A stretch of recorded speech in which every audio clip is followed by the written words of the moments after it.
Welcome, this is Billionaires Cycle, our second program on the topic Opportunities in China to Africa, or the principles and strategies that Chinese used and we as Tanzanians, if we implement them, if we apply them, we can go further in terms of economic development. My name is Gemma Sylvan. Do not forget to subscribe on our YouTube channel, Ringo TV. As I promised you last time that today we are going to discuss about China economic situation 40 years back. So we are going to see where China started to its current economic status. Yes, Richard. Maybe to begin with, you can tell us about yourself, the historical background and on how you started business, then we can take it further. For sure, and thanks for Mr. Godfrey. I got the chance and here to communicate with all the people here, and thanks for this chance. I really appreciate it. Thank you. And as Mr. Godfrey said, and there's one thing and the biggest achievement for the China for the last 40 years. I think it's gonna be eliminate the poverty. If you're reading the record from the World Bank or something, for the last 40 years, it's like the 70% of the poverty is eliminated by the China government. Is that right? Yeah, correct. Yeah. Also, I'm one of those 70%. Usually, I still remember very clearly. I remember when I was a child. It's like around the 70 was at that time. China is really very poor. You know, I remember my childhood is. Childhood without candy, but I believe that everybody, when you grow up here, you have candy, but I don't have the candy at that moment. I remember there's a graduation ceremony, and for the school, and we had to go to buy candy like the 100 kilometers away. It's very far because that time the transportation is very poor. It's like it takes 1 day to go there and it takes another day to come back. And also just like poor like that one, you don't see the people. They have the proper suits and you also the leather shoes. I don't remember. Maybe it's around the 80s. I started to wear my leather shoes. But right now I just talked with Mr. Godfrey. I say the trouble is for us is normally, and also there's so many new products in the market and innovated. And you see that everybody thinks that the TV or something, and you go to street. And you go to street, you find the computer. Oh, there's a computer. There's a new one. I gonna need to buy one because they have the mobile. Mobile is most typical. It's like everybody, right? You never have enough the mobile because every time you have the mobile, and there's new one come out with the new function. There's many things, and you can use it for that. But the trouble is you already have the one with the function. What do you do with that one, right? So the trouble right now the trouble is become for the China is kind of the rich country now. Kind rich now. It maybe not I think, but I have been I have been the United States, Europe, Japan, or something many times. I don't think especially for the United States, and I've been there for a very long time, and I don't think they are really rich.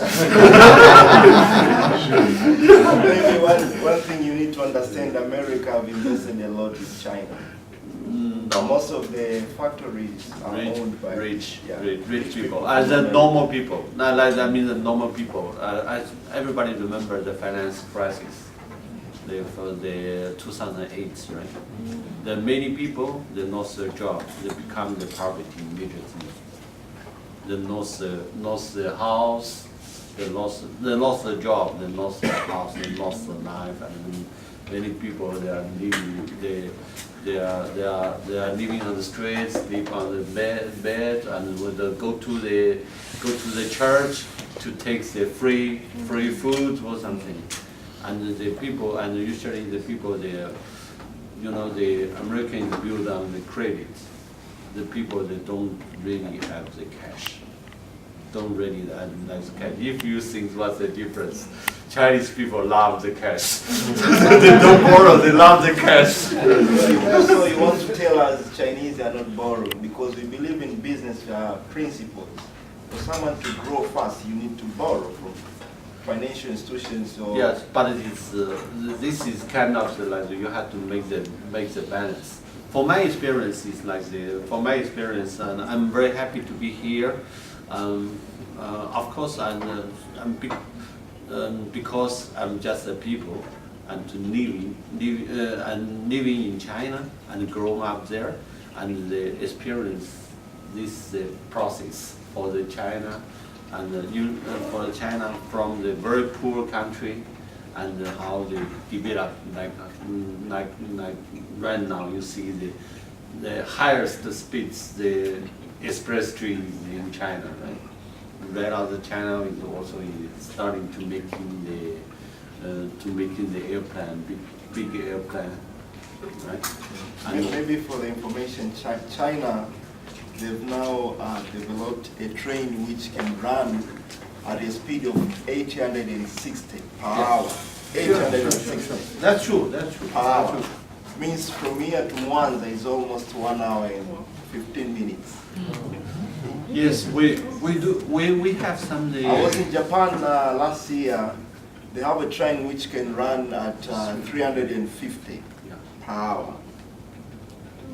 And also but they're now developing another train which will run at around 600 800. 800. Yeah. But actually for the China Express train is also the safest in the world so far. Right now in China there's many express train. Right now the most transportation is carried by the express train, but the accident is almost zero. But even for the Japan they have the express train, but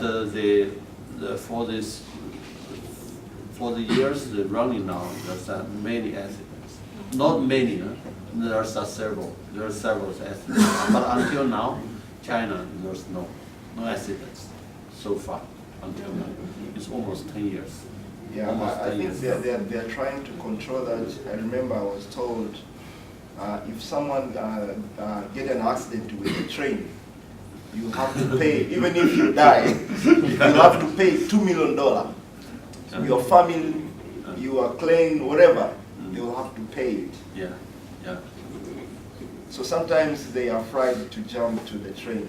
Also, Mr. Richard Lau had toured a lot of countries in Africa for his own personal business purposes. So he has experienced a lot about the development of Africa, especially after 2008 economic crisis. Let me remind you what it has caused there.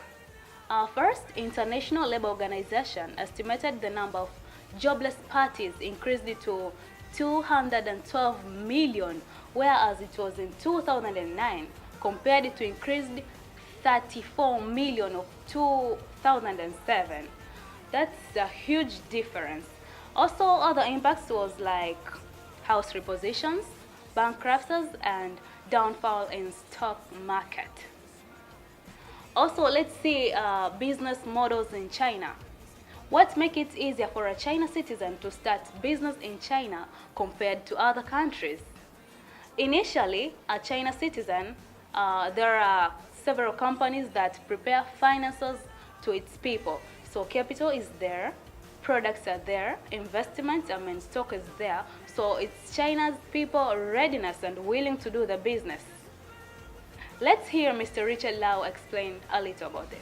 Yeah, my experience here, and also I have been to Africa, and so far is starting from the 2011. I'm starting to make the business my business is machinery business for the construction and for the mining equipment. So 2012, and I have been in West Africa, and I have been in several countries in West Africa, Eastern Africa, and also in South Africa, South Africa and Angola or something, several, and even North Africa, almost everywhere. Why Mr. Richard Lau came to do his businesses in Africa? Why they chose him? Because we all know that 20 years back, China was only conducting internal trade. But after China started international trade, its economy grew suddenly. So we are going to hear his own explanation, Mr. Richard Lau's explanation about why he came to do business in Africa. Why did the government chose you to come establish yourself in Tanzania, for example? Okay. There are some many because in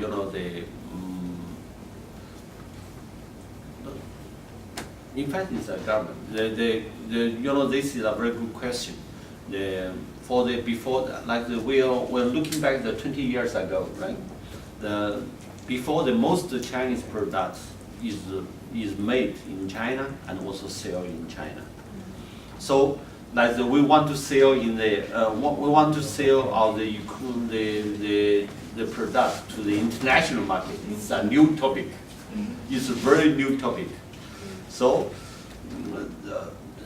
oral is looking like you move the one thing from China to the other countries is a big difference because the customer different, because the government different, management different, and everything different. But luckily, and since I graduated from the university, and now I got the chance my company, and they are working. They want to get some technology from the United States. So I'm choose, and because we have the inside the company. I don't know the big company also like this one. They just like okay, we have a test. And so who is willing to go for this project? And you have the test, and so you have to writing something and the testing or something, and you get that chance, and at that moment, when the company sent us to the United States to study several years, and then come back for the technology, only for the technology. I think 2 years. It's 2 years. We studied there for 2 years, and for study all the technology regarding that machinery, and then we come back to China, and then our company think about to sell their products to some other country. They think okay, we must need some people who can at least he can speak the English. in fact, that time, and I'm working in the factory and I manage a big workshop. This workshop is like the company's investment is more than $30 million, and there's 400 people. This is total automatic factories. So, but at that time, and I say okay, so you can go like that one. And how much did they give you for startup capital? Starting capital, what do I say? And this, I don't think it's a topic for the business. So actually, the one you can imagine is like I remember the last one, the first one. First my business I start is in the South Asia, in Vietnam. But the investment there is we lost almost 2 years. That company, I think, invested around $5 million or something, but we lost for the first 2 years. You lost all the $5 million in Vietnam. Yes, yeah, no, not the $5 million only the parts of all the investment, because the total investment is there's almost $20 million. But the $5 million is lost there for the first 2 years. But then the third year and we make the balance, and the fourth years and we starting to making money because the business, because we invest the factory there. There's a big investment. But another another business is in Mexico. In there, and we get the lesson from the Vietnam. We don't do everything by ourselves, and because in Vietnam we also do the factory. But in Mexico and Latin America, we don't do the factory. We outsourcing all the products to somebody who has the factory to do it. I still remember very clearly, and at that moment I the money I bring there is only the $100,000. Next time on Billionaires Cycle, there was this interesting question from the audience. Let me rephrase it. What are the principles that Chinese government use to ensure that the funds for development reach the specific people? What are the principles and strategies that Chinese government use to ensure that the funds for development reach the specific people? Thank you very much for investing some of your time to watch Billionaires Cycle. Continue watch other programs. And do not forget to subscribe on our YouTube channel, Ringo TV. My name is Gemma Sylvan, Ringo TV. Grow rich.